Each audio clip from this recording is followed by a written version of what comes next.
నమస్తే, welcome to our channel. నేను మిషాల్ని. క్షేత్రస్థాయిలో వైఎస్ఆర్సీపీ పార్టీ బలోపేతం చేసుకోవడానికి ఈరోజు జగన్మోహన్ రెడ్డి పులివెందుల పర్యటన అయితే చేస్తున్నారు. మరి ముఖ్యంగా వాళ్ళ నేతలతో దిశానిర్దేశం కూడా చేస్తున్నారు. ఇక ప్రజల్లో ఏ విధంగా స్పందన వస్తుంది, ఇలాంటి అంశాలను చర్చించే ముందు స్టూడియోలో ఉన్నారు పొలిటికల్ అనలిస్ట్ శ్రీలీల గారు ఉన్నారు. వారిని అడిగే విషయాలను తెలుసుకునే ప్రయత్నం చేద్దాం. నమస్కారం మేడం. నమస్తే అమ్మా. మేడం, జగన్మోహన్ రెడ్డి గారు తన నియోజకవర్గ గడ్డ మీదే 3 రోజుల పర్యటనను కొనసాగిస్తున్నారని వస్తుంది వార్త. మరి వాళ్ళ నేతలతోనే దిశానిర్దేశం చేస్తున్నారు. తర్వాత పండగ తర్వాత బస్సు యాత్ర అని వాళ్ళ నేతలకు చెప్తున్నారు. ఏ విధంగా ఇంకా పార్టీని బలోపేతం చేసుకోవడానికి ముందుకు అడుగులేస్తారంటే ఏం చెప్తారు మేడం? ఏం బలోపేతం చేస్తాడు? ఇప్పుడు ఆ విజువల్స్ చూస్తుంటే పట్టుమని 10 మంది కూడా లేరు ఆయన చుట్టూరా. ఏం చేస్తాడు? ఏం చెప్తాడు? మన జడ్పీటీసీలో డిపాజిట్లు కూడా రాని మనిషి నువ్వు ఎమ్మెల్యేగా ఉండి అసెంబ్లీకే పోవు, మరి ఏం చెప్తావు? మేము వస్తే రపరప నరుగుతానంటున్నావు, ఎవరైనా కాంట్రాక్టర్లు ఉంటే వాళ్ళని అరెస్ట్ చేస్తానంటున్నావు, లేకపోతే పోలీసులకి సైకోల చేత క్షమాపణ చెప్పిస్తానని చెప్తున్నాడు. పోలీసుల చేత అతను క్షమాపణ ఎట్లా చెప్పిస్తావు? ఒక పోలీస్ అధికారి చేత సైకోలకి క్షమాపణ చెప్పిస్తున్నా అన్నావంటే మరి ఏ విధంగా నిన్ను ఆలోచన చేయాలి? మరి పోలీసులు బట్టలు కూడా తీస్తానంటాడు, సప్త సముద్రాల అవతలున్నా వదిలిపెట్టనంటాడు, రిటైర్డ్ అయినా కూడా వదిలిపెట్టనంటాడు. మరి ఇట్లాంటి వ్యక్తి, మీ ఆలోచన విధానం, నిన్న చూస్తే గర్భిణీ మహిళని కాలుతో దన్నాడు ఒక దుర్మార్గుడు, నీ అనుచరుడు, నీ కార్యకర్త. మరి దాని గురించి మాట్లాడు. సంబరాలు చేసుకుంటూ విపరీతమైన ధ్వనులను వీళ్ళు క్రియేట్ చేస్తుంటే టపాసులు పెట్టి ఆ మహిళ తట్టుకోలేక బయటకు వచ్చి 7 నెలల గర్భిణి. మనం ఎంత గొప్పగా చూస్తాం గర్భిణీ మహిళ అంటే. మరి ఆవిడంత గౌరవం లేకుండా, కనీసం ఒక మహిళ గర్భంతో ఉంది ఆవిడ, అసలు ఎంత నీచంగా ఉంది వీళ్ళు. మరి ఈ రోజున 3 రోజులు పర్యటించి ఏం చెప్తాడు? ఇంకా 4గురిని కొట్టండి, చంపండి, నరకండి, మనం వస్తే గంగమ్మ జాతరే, జగన్ 2.0 అని చెప్తాడా? ఏం దిశానిర్దేశాలు చేస్తాడు? ఇప్పుడు దాకా అందరూ ముక్కలు చెక్కలు అయిపోయినారు, అందరూ మళ్ళీ ఒకటేగా అతుక్కోండి అని చెప్తున్నాడంట. ఏం చేస్తారు వీళ్ళందరూ కూడా? ఈ రోజున తెలిసిపోయింది కూటమి ప్రభుత్వం అధికారంలోకి వచ్చాక అభివృద్ధి ఏంటి, వాళ్ళ యొక్క ప్రజల పట్ల ఉన్న ఒక అవగాహన ఏంటి, వాళ్ళని ఏ విధంగా ముందుకు తీసుకువెళ్ళాలి, పిల్లలకు మంచి భవిష్యత్తుని ఏ విధంగా ఇవ్వాలి, అవన్నీ కూడా తెలుసుకున్నారు. వాళ్ళు ఇంకా వైఎస్ఆర్సీపీ పార్టీలో ఉంటే మనకు భవిష్యత్తు ఉండదు అని చెప్పి పక్క వెళ్ళిపోయారు. మనం చూసాం బీటెక్ రవి గారి ఆధ్వర్యంలో ఎన్ని కుటుంబాలు వచ్చి కూటమి ప్రభుత్వంలో టీడీపీలో చేరికలు జరిగినాయో. మరి ఆ చేరికల గురించి ఈయన మాట్లాడుతూ చీలికలుగా ఉన్న పార్టీ ఒకటవ్వాలి, అందరూ కలిసి మరి కలిసికట్టుగా పనిచేయండి అంటే అసలు ఆయన దగ్గరకే 10 మంది రాలేదు. ఇంకా ఈయన ఏ విధమైన ఆలోచనలు అక్కడ ఇచ్చేస్తాడు?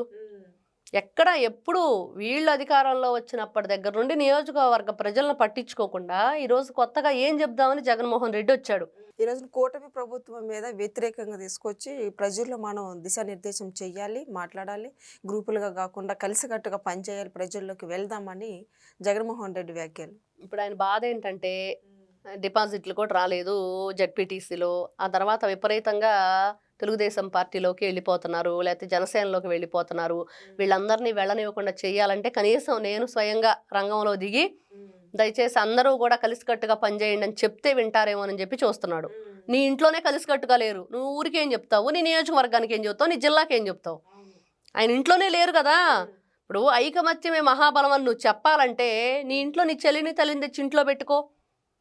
నీ బాబాయిని వేసేసావు కదా గొడ్డలతో, మరి వాళ్ళను కూడా మరి మంచిగా చేసి దానికి న్యాయం చేసి ఎవరైతే దానికి కారకులు ఉన్నారో వాళ్ళని జైలుకి పంపించు, అప్పుడు నీ మాట వింటారు. ఎట్లాంటివి చేయాలి? ఇవి చేయకుండా ఈ రోజున వచ్చేసి ప్రజలందరినీ మీరందరూ కలిసికట్టుగా పనిచేయండి అంటే ఎవరూ చేయరు. ఫస్ట్ నువ్వు కలిసికట్టుగా నీ కుటుంబంతో ఉండు. నీ కుటుంబంతో ఉండి అసలు ఒక ఫ్యామిలీ అంటే ఏంటి, ఆ ఫ్యామిలీ అటాచ్మెంట్ ఏ విధంగా ఉంటుంది, వాళ్ళతో ఉంటే ఆ ఫీలింగ్ ఏంటి అనేది నువ్వు తెలుసుకుంటే అప్పుడు నీకు ఒక మంచి మర్యాద ఇస్తారు ప్రజలు. అదేమీ లేకుండా ఉట్టికి ఎగరలేనమ్మ స్వర్గానికి ఎగురుతుంది, నీ ఇల్లు చక్కబెట్టుకొని అప్పుడు ఊరిని చక్కబెట్టు. అవన్నీ గాలికి వదిలేసి రప్ప బ్యాచ్లు. నిన్న చూడు నీ బర్త్డే సందర్భంగా ఒక వీరంగం వేశారు నీ అనుచరులు అందరూ, మరి దాని గురించి మాట్లాడు. మరి మీరు అధికారంలో లేకుండానే ఈ విధంగా చేశారంటే మీరు అధికారంలోకి వస్తే ఎలా ఉండిద్ది? మళ్ళీ వస్తాం ఏం చేయడానికి? రాష్ట్రాన్ని సర్వనాశనం చేయడానికి మీరు వచ్చేది ఏం లేదు.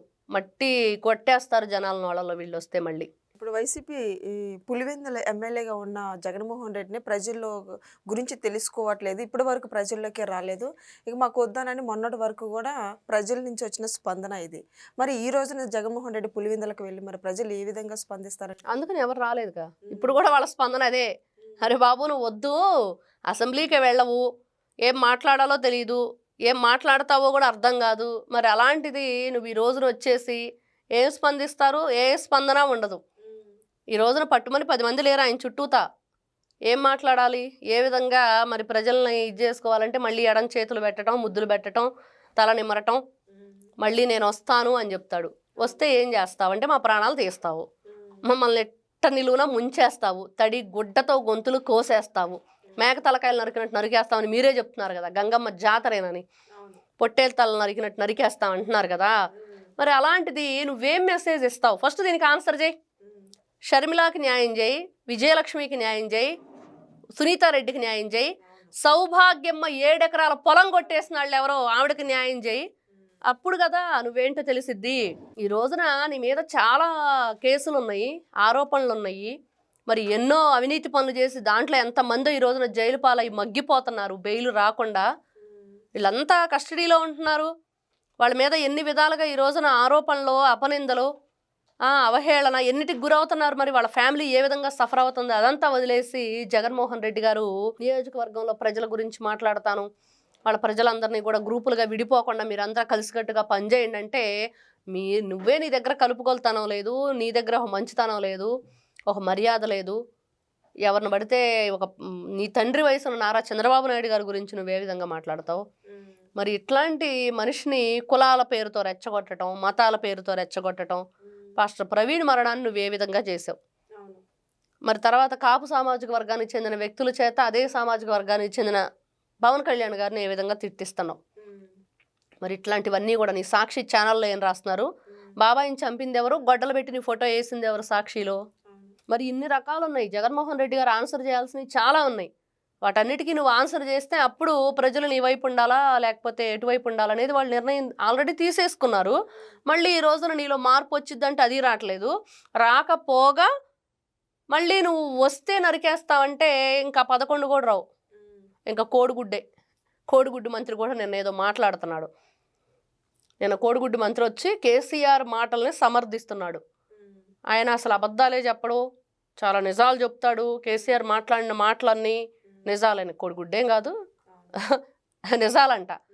ఆయన ఒక సత్యహరిశ్చంద్రుడు, ఈయన శ్రీరామచంద్రుడు, వీళ్ళే చెప్పాలి ఆయన గురించి. ఈయన ఇట్లాంటి మాటలన్నీ వీళ్ళ నాయకులు ఏ విధంగా ఉన్నారు జగన్మోహన్ రెడ్డి గారి పక్కన.